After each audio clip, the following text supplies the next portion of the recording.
Most people don't change them just for fun. You only change them when they're bad. Hello, I'm the CNC repairman.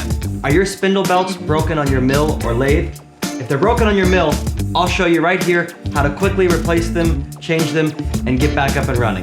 First, we have to pull the head cover. Pulling the head cover is hard, but I'll show you how to do it.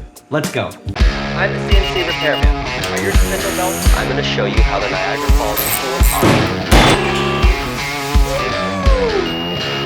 I'm up inside my machine and I don't have any sheet metal, but I'm gonna act like I do. I've done this a lot on machines that do have sheet metal. I have a 5/32 Allen driver. I really like this, and I have a pick tool that'll allow me to clean out the heads. So normally there's a piece of sheet metal right here on your machine. I have a VF2, you might have a larger machine, but a VF2, VF1, those are the hardest to pull the head cover on. We have to watch out for this switch and the sheet metal's here, so we're gonna have to jog the head all the way up, get it at just the right position, and wiggle it out without ripping the back of the switch off and unplugging the switch around the corner. The other thing, there's 2 bolts that are on the right angle metal in the back. Those are below the trucks. I'll show you. I have to pull those first or the head cover won't tilt forward. Now, if you don't pull the lower one out, when you try to pull the head cover, it will catch on this Z truck. So it's way easier, I think, to pull the bracket off, because it's easier to put it on without the bracket, and then the bolt isn't in the way. So I got the one on the other side, I got the one on this side. If I was on a machine with sheet metal, it would be okay. I could still reach this. I'd either be standing on the sheet metal or it would be open. So this is pretty easy. Both brackets are off, and here's the thing. You've got to look at the bracket and remember that it sits this way and goes in the front channel, because if you take them off and then you put the head cover on, you're going, how does it go? This has the older style Z weight cover, so it sits in the front and it actually goes down in so that it's a cover and coolant and chips can't get behind the weight cover. So when you put it back on, way easier to slide the head cover in, then put the channel bracket, then bolt it down. Do you see how this one is worn? We actually have a replacement online you can get that can be used for left or right, but we're dealing with the head cover. So let's pull this off now. I'm gonna stand up, kind of behind the machine, and I'm gonna look. I've got the screws off on that side. Screws are all off all the way on the side. Over here, we had to jog it down a little bit to get to the tool changer. So if you have a side mount tool changer, you're gonna have to jog it down. Here's the other thing. There are 1-piece head covers, 2-piece head covers, 3 and 4-piece head covers. They're all pretty much the same, but they just come off in different pieces. This is by far the hardest. So let's act like we have sheet metal here. I'm gonna pull the head cover up, and let's keep going, pulling up. Now I'm tilting it over, but I've gotta clear the sheet metal, and I have to clear that, and it's kinda tricky. You want the head jogged all the way up. I'm still going up. Now as soon as I clear that button in the imaginary sheet metal, I can push out, and then I'm totally clear. But here's the other caveat. I have this connected, ideally. So then you're gonna have to reach down here and pull this apart, or you can push it up like an inch or 2 and disconnect it. So don't forget to disconnect the tool release switch. Now, pulling the head cover forward, and if there was a sheet metal here, I would just set it right on the sheet metal, and now it's time to get into the head. So let's dive into that. First thing you do after pulling the head cover is to get the tool release piston out of the way. You're also gonna wanna disconnect the air, because we've gotta disconnect the air going to the tool release piston.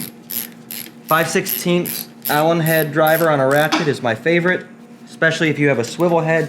That makes it a whole lot easier to work in here. I have the tool release piston push button disconnected from the head cover, and I tell people, if you're removing the tool release piston from the head, you've got to disconnect the power going to it, because I have blown one of these up. You pull it out, the only thing holding it in is the snap ring. Somebody hits the button, something happens, boom, you'll blow the spring out, blow the O-ring, and bust the snap ring. So that can't happen if you disconnect the power. Can you notice all the other missing things from up here? I'm gonna be making a few more videos about it, so don't look too close. I think that one's out. Okay, disconnections, we're gonna pull the air line. This will be really hard to pull if there's air pressure on it. We're gonna take the clamp or unclamp switch out, There's one identical to that on the other side for the clamp. And I still got that bolt tight. And the pre-charge line will pull out. It normally won't have air pressure. I normally will just set the TRP right over here. If I was working on the machine and I still wanted to be able to do stuff, you could leave the switches plugged in around, but still disconnect the power to that. So that's out of the way. Let's say in our instance, you have broken spindle belts. Something bad happened, old age. Most people don't change them just for fun. You only change them when they're bad. So this is the gearbox. You may have a machine that only has a motor. It'll be bolted to a plate here. That's easier to change the belts on. It's the same process. Pull the TRP, slide the motor forward, pull the belts out, slip the new ones in. The gearbox is a little bit harder. This is an older gearbox. It doesn't have the rubber washers that have the 6 bolts. It's a little harder to align, but the new ones are still hard to align. So I'm going to start by pulling one of the bolts on this side. Your machine will have 3 here. Got that bolt out. I'm going to get the 3 on the other side. And as soon as you get the last bolt, the gearbox is kind of front heavy. It's going to want to fall forward. So I leave the last one in just a little bit. Okay, second one's out. Normally these bolt heads are not full of crud, but everything else is, and you have to pick it apart. And take a look while you're up here at your rubber grommets. If they're really corroded, they're worn out, they're rotted, you're gonna have a hard time clamping this gearbox and holding it in place.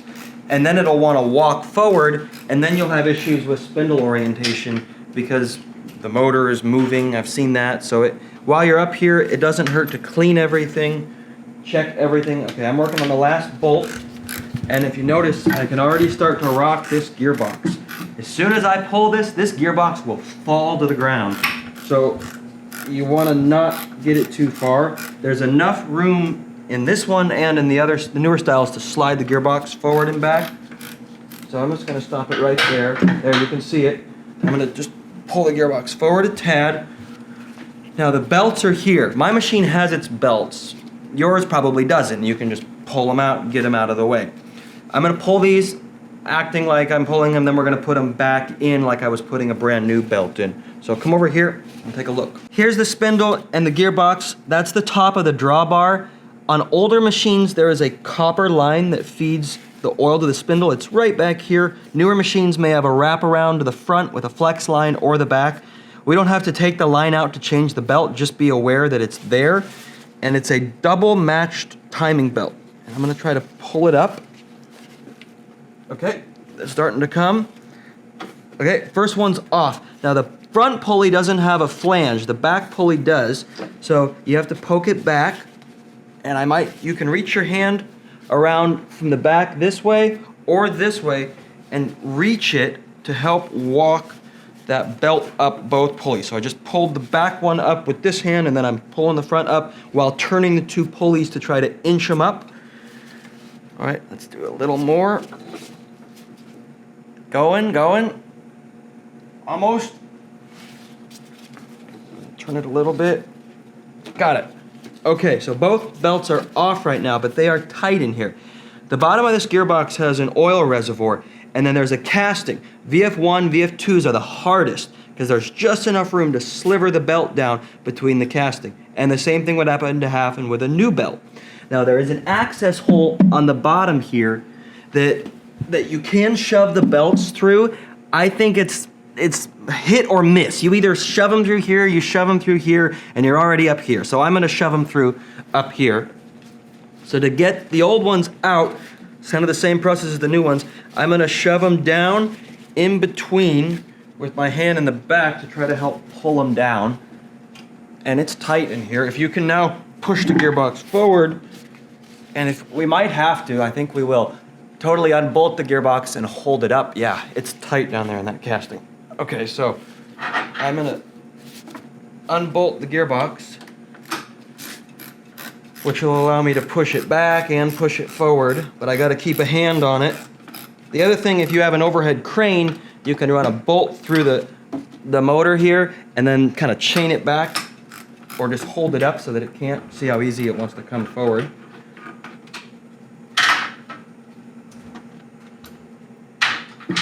Okay, so we're gonna push it back just a hair. I'm standing in front of it even though I'm not holding it. And let's see if we can get the belts down and out. Okay, they're going. You want to do one at a time. If you try to shove them both through, it'll be too tight. Oh wow. Okay. Way easier if you don't have to take the belts out. Look at that. Oh, that was what I wanted. Shoved it back. Okay, so I just shoved them in between the casting where the spindle is and the gearbox reservoir. Now I'm gonna pull it forward and try to fish them. I might have to open up that bottom cavity. Yeah. I'm gonna go down there. Okay, so we're gonna put a bolt in this so that it doesn't just come sliding forward and drop off on me. Let me try. I might be able to just pull them out with holding it up like this. I got the belts out. I didn't have to take the bottom cover off. You just push and pull the gearbox. You're gonna have to work pretty hard at shoving the belts down from the back, down from the front, and then weaseling them out the back. You could try to weasel both of them out the front. I typically go in like this with new belts and out the back with old belts. So now we get the fun process of putting them back in. I'm gonna put these back in. I don't wanna put a new set in here. This machine isn't ever gonna make parts, but let's go ahead and act like they're new anyhow. We're gonna shove the new ones in. I have the gearbox bolted so it won't fall on me. And I'm gonna work my way in here. And I'm gonna probably just start with one at a time. And I think I'm gonna have to take that bolt out.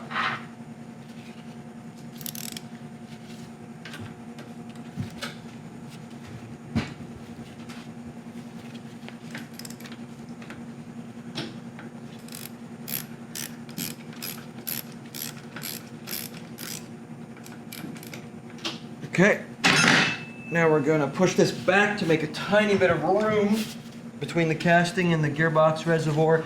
The other thing that's right here behind the spindle is the switches for the high-low gear, and then the indicator flag, and also the piston and the shift fork. It's all underneath here. That's what's kind of causing it to be so tight.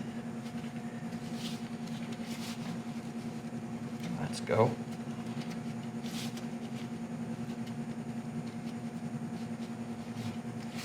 I might change my mind and go through the back. This is an early model and the casting is really tight. Oh, I think I got it.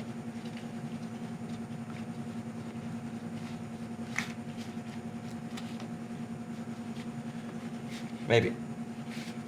I'm kind of folding them and putting them like this around the corner so that I can squeeze it.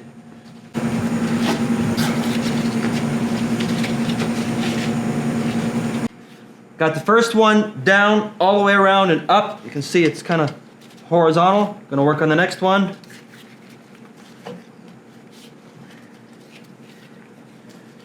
And there is an easier way to do this. It would be with an overhead crane. Most places have a low ceiling and no overhead crane. And working with a forklift right here is not my favorite. And forklifts aren't that easy because you really need two people. So in many cases, this is how it's done, but it could be done easier. I want to show you the hardest way. So if you're by yourself in your home garage and you're doing this, you know that it can be done. Go pretty quickly. Got the second one up and over. I'm not going to worry about putting them on the pulley. They're just all the way down and around the back. Now I'm going to pull this forward. Okay. I can check from the back. See where the belts are. I'm not going to worry about if one's on top or one's on the bottom. Just going to try to get them both up. Let's see. Okay, so they're both kind of high. Now I can pull them. If your hand is back here and you can fit them both on the pulley, but you're going to have to take one of them off the pulley because you need that pulley room to slip it over the spindle, but at least make sure that they're not in the way of when you slide it back, doesn't hurt to have, see, and if one of them's crossed like that was, I can just turn them, and there, kind of rotating them, almost on there. They're both on the back pulley, so both belts are just right in the pulley below the groove. They're a little bit high right now, so now I'm gonna pull the gearbox forward as far as I can. I know this is the bottom one. I'm just gonna turn the spindle. There, it slipped right on. I'm gonna walk it down on the front and on the back so that now so it's not walked down on the back yet. If I spin it some more on the front here, I'll walk it down. It'll walk down on the back. Since this is the bottom one, I have the upper one. I'll bring the upper one on the upper section of the back pulley and walk it down on the front section of the front pulley. And it's not even on the pulley, actually. So there, I just put it on the back pulley. Now I'm gonna walk it on, but I've gotta pull the gearbox forward a little bit. There. Okay, so now they're both locked on. Now I'm going to just push it back. And they're kind of off. So let's rotate it a little bit and try to get them even. There. There, feels good. The clearance looks tight. It looks like it's gonna rub, but it doesn't. So first thing to do, to drop one of these in, and it's really difficult to find the holes in the bottom here and get these lined up. If it takes you 2 or 3 minutes, don't give up. It might take you more, but it's not easy because this thing is not pinned, it's just floating on here. And sometimes you'll get one side or just one and then you're fighting to find all the other. Don't worry about keeping the belt tensioned or anything. I've tried a few like tricks, and usually it's just you keep trying and you keep trying until they line up. Here's a trick to help you see it better. You could pull it forward, put the screw in, push it back, but man, it's just hard. You get tired of one, go try to make another one fit.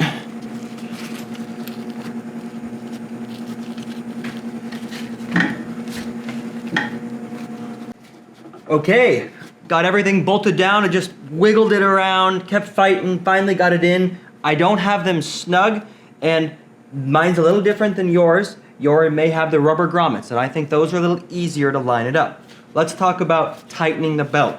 The belt doesn't need to be ping tight, but I don't want it sloppy loose either. I kind of say the same as a timing belt. If you ever done one in a little Honda or Civic or something, about that tight. If it's too tight, it'll zing, you'll hear it. But if it's too loose, it'll flop when you stop the spindle. Now there is a spec on how exactly tight it is, and you have to have a gate sonic meter with a little microphone, and you enter in the pitch and the diameter and the width, and you have to like get your hand in here, oh man, and you have to pluck it, and then it listens. It's a joke. Oh my goodness. I've like turned it and gotten 10 different readings, so I just said enough of that, threw it away, and now I kind of go off a feel. So that's pretty good. I'm gonna go a little tighter. This is a belt tension tool. This is good for small TRPs, large TRPs, even for mini mills, it's the same size. There's also a bolt hole that you can crisscross and depress the drawbar if you're having issues with your TRP. This is really, really, really handy. It uses the same size bolts as the tool release piston, so if you're like me and you lose the bolts and constantly lose stuff, you don't need to keep hardware, you can just keep this. It slides in here, the holes line up, you don't even need to get these real tight, they'll kind of just press back. Couple of turns there, then you can tighten it down. Before I had the belt tension tool, I'd done a bunch of these by hand. I'm gonna show you how to tighten it by hand. You're gonna put one of the screws in here, you're gonna put one of the screws in there, and then I'll get 2 crowbars or 2 screwdrivers, and I'll pull this one tight a little bit, and then I'll tighten this one and pull that one tight, and then just kind of snug the gearbox back until it's tight. You can do it that way, totally normal, just don't ding up your threads too bad if you're gonna then screw them into the TRP, so kind of run this further down. The belt tension tool, way, way, way easier. You can get this at CNC replacement parts. It's kind of universal for all of these machines, and I'm happy with that tension for the video. You might go a little tighter, snug these down, then you're gonna wanna put the tool release piston back, and then what I would do is run the spindle and take a look in here with a flashlight and make sure that things haven't loosened up. After you change the belt, you're gonna have to do your spindle orientation. Now, if you have a machine with a vector drive, you're just gonna need to watch the spindle orientation video on my YouTube channel about how to do that. We also are making a video about how to do it if you have a shop pin. Now, the way to tell if you have a shop pin is if you have a spindle drive, not a vector drive. The shop pin orientates via this ring into this ring. So, check out the video on how to do the orientation with the shop pin. If you're up in the head, it doesn't hurt to replace the tool release piston or quick exhaust valve. Usually your belts are totally worn out. The pulleys, the teeth are gone. So if I usually am at someone's shop, take a look here. This guy is hosed. There's not a lot of teeth left on that one. So it doesn't hurt when you're up here in the head. If you're changing spindle belts to change the encoder pulleys, the encoder belts. If you do the spindle belts and you have a shop pin, you're gonna have to reset the orientation. This tool is really handy. You can also change the O-rings inside the shop pin. All of these parts are available online, rebuild kits, everything. So I hope I got your machine running. I hope you learned something about this video, and check out the other videos because this job isn't done, but this video is. Thanks for watching.